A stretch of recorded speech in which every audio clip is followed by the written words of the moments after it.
Maayong gabi ay sa tanan no. Sa tanan nga naminaw diha. Nag-video di ay ko kay gusto ko mangayo og kanang tabang gamay ba kay gusto ko mo eskwela og balik. Nya kaya nga akong angkol naman ka pa eskwela karon sa ako. So naluoy pud ko sa akong angkol kay wala pud siya trabaho pero dati kuan ni siya, seaman ni siya. Isa kayo siya sa barko, 8 ka tuig. Tungod lagi kay ipod mapungan ng bisyo, kay naamag yun ang tentasyon niya. So iya yung napasagdan. Niya singer po niya, trabaho niya sa barko. Singer ni siya, kahod ni siya mukanta. Kahod ni siya mukanta. Mo lagi na siya nagapa-eskwela sa ako. Katong napa siya sa barko. Karon ginaog naman sa sayuta. Diyos, kinahurot man ang iyang kwarta. Mo ni karon na mo mami. Mo ni nagbuhat ni karon og video. Mangayo unta ko kanang tabang gamay para maka-eskwela ko balik. Gusto ko eskwela HRM. Nya kay dili man niya kaya produce.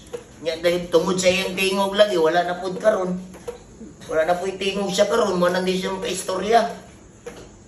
Basig na kay istorya sinyas lang all. Ngay nagtabang sa ila gamay call. Unya kay karon niya wala naman siya trabaho karon, wala naman siya pulos. Pero dati man gud pag naog niya sa barko, nagtesting siya sa Central Bank. Iyang gitestingan nga mangita og laki dito. Ayo kay Katni. Video ni, tinuod ni. Ayog kuan, ayog react. Ika ni sa Central Bank, galingkod-lingkod dito. Ngita lagi laki lagi para maka-eskwela ko og padayon. Nya kay wagi mo patol sa iya. Sus, pagkalisod, panginabuhi na mo. Alas 8 gabi, madto na sa Central Bank.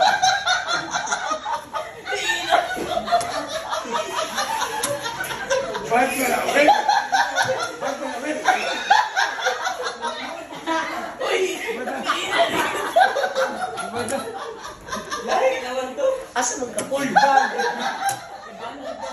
Ato na kumikikat. Lingkod balik. Ikat lang nato ni. Pwede ba na ikat ko? Lingkod rin balik. Kung mga itagtabang ba? Liilang topic ko.